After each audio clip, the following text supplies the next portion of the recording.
we can use bombs now to go down here where we couldn't before. And Samus is a very bouncy ball for some reason. Yeah, let me get that.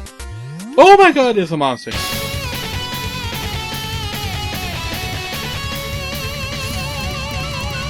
Hey guys, welcome back to another episode of Metroid.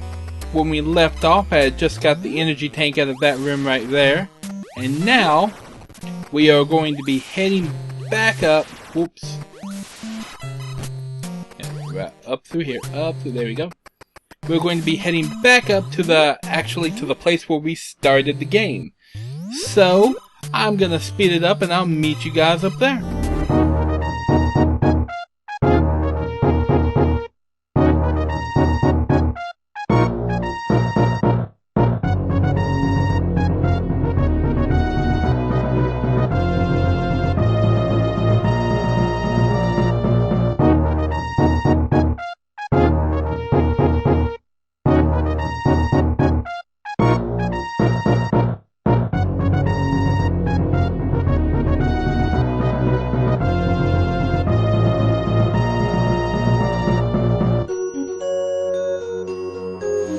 Alrighty guys, here we are in that room that I said that I was going to skip to a later time. Well, this is actually the time that I'm going to be going through here, when I have the wave beam to murder off all of these enemies, because they are some very murderful enemies. As you can see, even with the Varia suit, I took a lot of damage in that little gauntlet area right there. And you're going to have them coming from both directions a lot.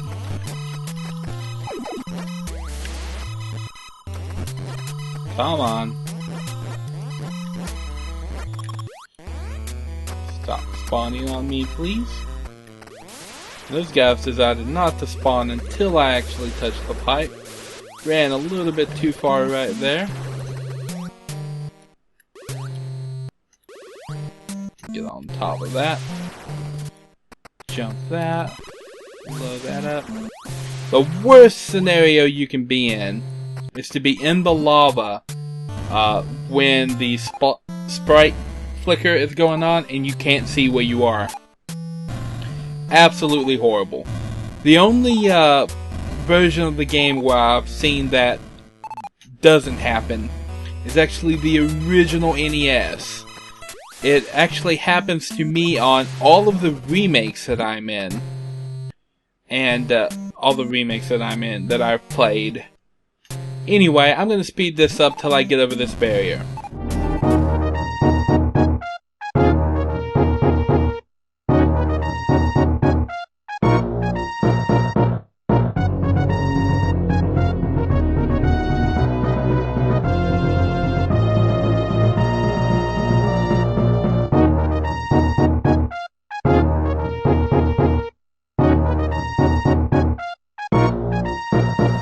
Alrighty, that took entirely longer than I was hoping it would.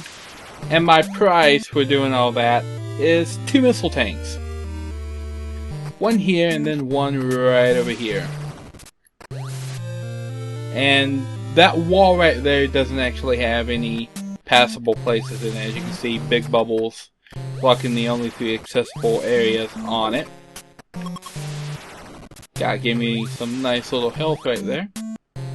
And I love the way these are built, where they designed it where you would need the ice beam to get over it, but you don't need the ice beam to get back.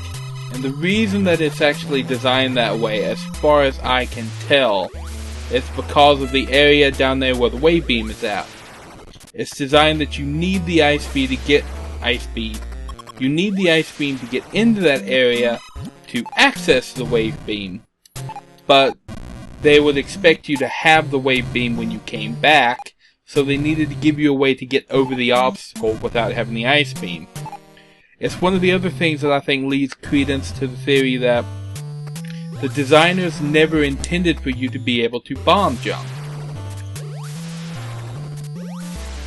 If they did, I think the mechanic would be a little bit easier to actually pull off.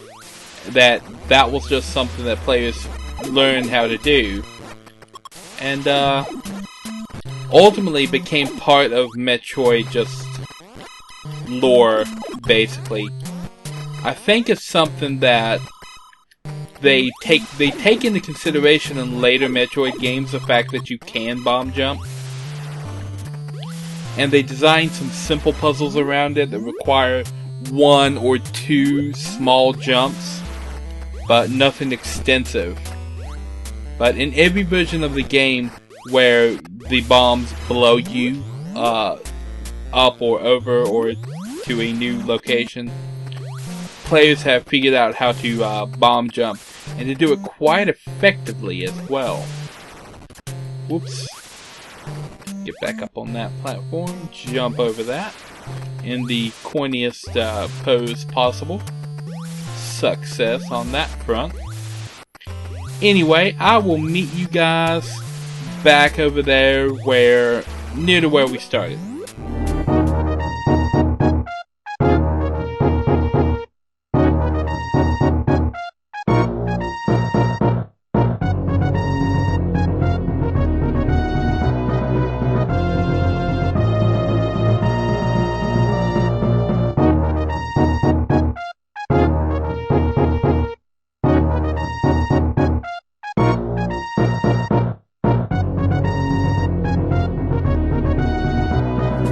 Alrighty guys, here we are close to where we started. And I thought it'd be interesting to bring note of that bat guy right there, and that energy tank right there. You do need the ice beam to get this energy tank. You either get him to come down and freeze him, then jump on him and get the tank, or you get one of the little crawly guys to get on the wall, freeze him, jump on him, then jump up there and get the tank. I'm not going to be getting that energy tank right now, not only because I can't get it with this weapon, but because that's going to be a refill tank for later. I'm going to be getting my 6 energy tanks from other locations in the game, and I'm going to use that one as a refill right before I fight the final boss. That way, if I don't have maximum health, I don't have to grind it up. I can just go pick up the energy tank that I left there and automatically fill everything up. But as you can see, we can use bombs now to go down here where we couldn't before. And Samus is a very bouncy ball for some reason. Yeah, let me get that. Oh my god, it's a monster. No, it's not. It's a statue of a monster. So yeah, I've never quite figured out what this is supposed to be. But we go down this elevator, and we're treated to some very cool music in this game. This place is called Kraid's Lair. I think technically in the book it's called Hideout Number 1. Whoops, I wasted a missile. But yeah, Kraid's Lair, Hideout Number 1. We're gonna want to kill some of these guys in here, like this guy right there. Those bees are gonna keep popping up out of the lava or acid down there. The only reason we need to come into this room, wow, Golden Samus, is to get that missile tank. Once we've got it, we can exit this particular room and hit the next room down on the right. This one, which is going to contain an energy tank, if I'm correct in how I remember this. So another one of these areas where you just want to stand right here at the doorway and take out some of these enemies. And it looks like we're at a wall with a dead end. That's actually not the case. As you can see right there, don't hit me. There's actually a secret passage in this wall. And right here is an energy tank. Now this one took me a little time to actually figure out what they wanted you to do. And you can get it like that. I failed. If you do fail, it's not hard to just come over here and jump up and grab it. Getting back, also a little bit of a puzzle, because you can't go through that wall right there. It doesn't actually go out. What they want you to do is just bomb up here, and then you can literally just walk your guy down. But there's 2 paths back out of this one. I think that might just be a trap, because you apparently can't get out. that way. Maybe they did take the bomb jump ability into account for this. Let's see, get a little height on that and roll into there. I guess they did take a little bit of the blowback ability from the bombs into account. These bee guys, man, they bug me all kind of ways. Come on, back in the doorway. There we go. As you can see, that bee guy just flew like straight through the wall. Yeah, a lot of the enemies can do that. If you're in the door transition and the enemy's coming up behind you, if they're still on the same screen, they'll go right through the wall with you. Now we're going a little bit deeper into the maze of this place. Yep, I knew there was going to be a blowable hole in this. But, there's a missile tank up here. As you can see right there by the missile tank that's up here.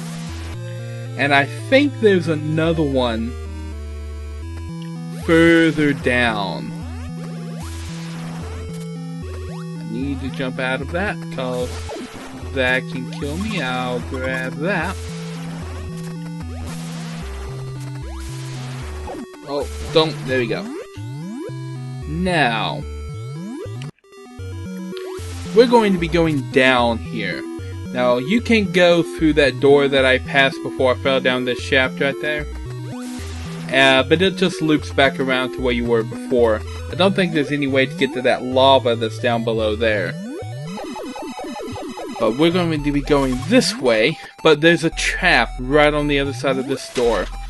Whoa! That's my little walkthrough. You want to jump when you're going through here. I don't remember if that first block right there, it apparently isn't. There's a hidden room down below this one, right there. I don't think you actually need to go down there for anything. I'm just wasting missiles because I'm not paying attention. Unpause. I don't think you actually need to go down there for anything. If I'm missing something at the end of the game, I'll know where it is. It'll be in that room out there where I didn't go.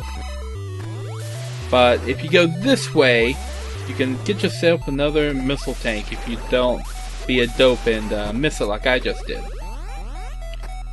Come on, let me out. Okay, bees, you guys are getting on my nerves now. Stop, stop, stop. There we go. Missiles!